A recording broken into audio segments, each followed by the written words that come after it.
Hey everybody, it's Joe Bladdock here. We're here today with Andrew Shevtsov. He's a real estate agent down in Toronto, Ontario. He specializes in all kinds of actually real estate, land, houses, condominiums, high-end homes. Let me tell you a little bit about Andrew. He was originally born in Moscow in Russia. He speaks fluent Russian and English. He's been in Toronto for about 18 years. Prior to that, he was in Florida, down in the United States. So he knows a lot about different markets and neighborhoods. He's got an 18-month-old son and is married. So comes with about 7 to 8 years combined experience. He's got a lot of experience in real estate, customer service, as well as all different kinds of business. So I'm a mortgage broker myself, and we're just here to talk about some of the fears when people have buying a home. Welcome to the video, Andrew. Oh, thank you, Joe. I appreciate your time. It's nice to be here. Thank you very much for coming. So I guess let's start this off. A lot of people have fears buying a home. I'm sure you see it all the time. Am I right? Oh, absolutely. It's a major move, especially if it's like a family or someone, not like an investor, but someone who's looking to move in a new home, sometimes for the first time. Yeah, it's a huge life change. Yeah, for sure. So let me ask you a question here. What's one major issue or fear that you see with people looking to buy a home these days? Well, the current markets, I'm sure, Joe, I know you usually keep up with the markets, the way the interest rates are, and as well as the house prices. Yeah. Everyone knows the house prices have been going up for quite a while. The appreciation has been great, to say the least, if you're a homeowner. If you're a home buyer, one of the major fears is that you may have to overpay for a house that you're looking to buy. Yeah. So when it comes to overpaying for a house, do you find that, is it because of multiple offer situation, or do you find that it's just people feel it's too much for the house? Like, what are you finding there? There are a lot of different reasons. Sometimes it's a kind of an emotional response. You feel that it should be a certain number, and you actually end up paying, or you end up having to pay another number, and you feel, well, that's not what it's worth. Fair market value really plays into it. And it's important to keep that in mind. Multiple offers certainly are very popular in Toronto, especially, but I've seen it as far east as Bowmanville and in the Clarington area. I've seen it in Barrie, as I'm sure you have yourself. So that's one major issue of people thinking this way. But Joe, if I may clarify, the actual overpaying, you and I know you know. I want to make sure everybody else knows, it doesn't mean that you're overpaying or going over your budget. We would never allow that. You or I would never allow a client to do that. But in terms of overpaying for something that they think, or maybe in a different market, would be a certain price, now you're paying what is called a premium. Yeah. 5 to 10% on average, usually. Oh, okay. Yeah. And I see that a lot. Say if the house is located in a really lucrative area, like a school area, the parents want the kid to go to that school, or say it's there's high rental rates there, so maybe an investor would want to pay a premium to earn that higher rental rate on their investment. Sure. But yeah, in terms of overpaying, I see sometimes clients put in an offer that's $20,000 over asking, and maybe the clients think that they overpaid in the end. But as a mortgage broker and working with the lenders at interest of that, the mortgage lender or bank will never put a mortgage on a property they think is not worth what the client is buying it for. They do a lot of processes in the back end to make sure the property value is there, is what it is, and sometimes we'll do a in-house at the bank appraisal based on current sales in that neighborhood, or a drive-by appraisal, which the client never really knows about, and that confirms the value there. Or they'll even send out a physical appraiser to evaluate the property. I always see those prices come right in what they're asking for because the market's demanding it. So yeah, that's just my sort of take on that. So another question for you. So how do you help and encourage a buyer to move past the fear of overpaying while making sure that, you know, that they don't do something that isn't in their best interest? How would you do that there?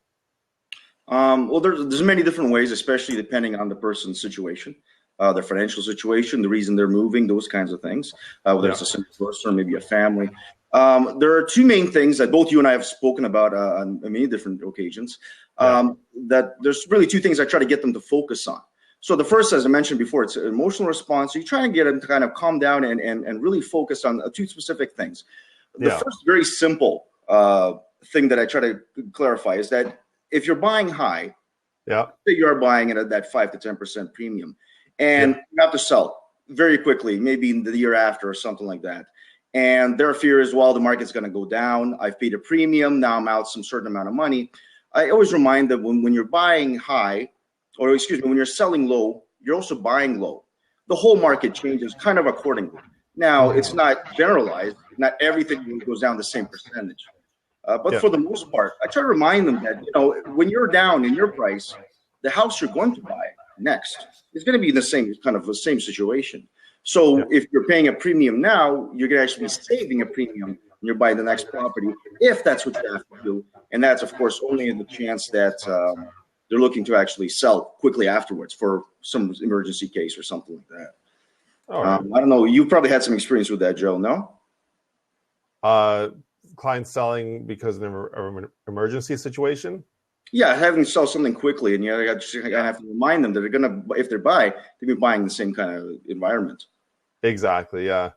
Clients think, well, they're getting a great price for their house when they're selling it, and they want clients expect to get the world for their house when they sell it, and then when they buy the house, they expect the world of a deal on the other end too. So it doesn't quite work like that. It's usually a fair price on the sale end and a fair price on the buy end. But yeah, market's been going great. I'm seeing double-digit growth in the Barrie area and Toronto area, which has been fantastic. On the mortgage side, though, you're not really ever losing if you buy a house, even though, say, it doesn't grow at all. Say you buy it for $500,000, and then a year from now, it's still only worth $500,000. That's actually not a bad thing. If you're buying that house and you're paying down the mortgage, you're going to reduce that mortgage amount by at least $15,000 over that course of 12 months. With rates being so low, you're actually paying on quite a bit of the mortgage right away, and including your down payment, which say was $50,000 when you bought the house, you've accumulated there $65,000 in equity. So if you do sell, you do have some equity to draw off of to get back, and then you can turn around and buy another property from there. Absolutely, Joe. That's really the second thing that I try to focus on as well. And you made an absolutely great point, the fact that if there's even no appreciation, you're actually still building equity for yourself. You're putting money, or a huge percentage of the money that you pay monthly for bills and utilities, et cetera, to your own pocket as equity. One thing I always remember, a good advice financial planners and those kinds of folks always tell, especially new families, if you can, set aside some money monthly that you can automatically deduct from your checking account or wherever your money goes from work, from your wages, to a savings account. It's money you don't see, you don't really feel it, $25 a month, $50 a month. And the reason for that is it's psychologically very easy to save that way. You have to. It's automatically in there. You just assume that money is not yours for the time being. That's right. When you have a mortgage, it's exactly the same thing. You're actually forced to pay bills, including your mortgage. Yes. But fortunately, a large percentage of that bill goes towards yourself. So it's kind of like a forced savings plan. So I've actually seen to great benefit, and some of the clients that I've had, because you've been the financing, they actually enjoy this aspect of it, that now they're putting money into their own pocket. And that they'll actually budget better by themselves. They'll say, you know what, I'm going to take away some of these extra expenses that I don't need to do. I'm going to budget this on a monthly basis, all because I want to make sure that I'm able not only to pay my mortgage, but pay it in such a way that I am paying maximum and putting maximum amount of money in my pocket. It's psychologically speaking, it's very encouraging. And again, like you said, down the line, so much equity you've been building, you can actually put a down payment on a bigger house, more of a house of your dreams versus something that maybe you're kind of working towards now. Yeah, those are some excellent points there, Andrew. Thanks so much. And thanks so much for talking about some of the fears that home buyers have today when they're buying a house. I mean, you really covered it off. It seems like, there are fears. However, either way you put it, if you go and you buy a house today, you're not really going to lose.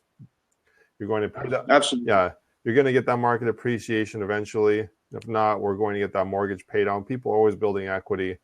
And yeah, is there anything else you want to add before we tie it up here? Perhaps you could give us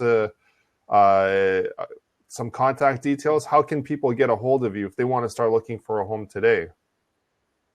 Oh, absolutely. In fact, a lot of people are. I'm seeing a very busy January already, and we're only 2 weeks into it. I'm sure you're probably seeing something similar. Again, my name is Andrew Shevtsov. I'm Century 21. On my website, probably the easiest way to contact me would be through my website at askandrew.realtor.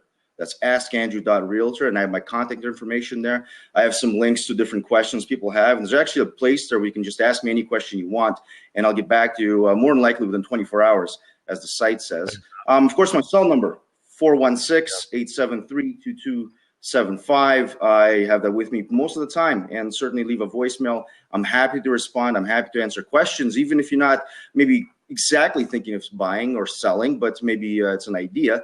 Absolutely. I'll be happy to answer questions and help in which way I can.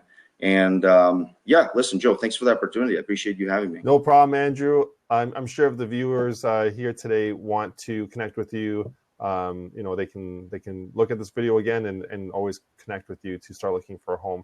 Thanks for being on the show, and we're going to sign off now. Awesome. Thanks, Joe. No problem.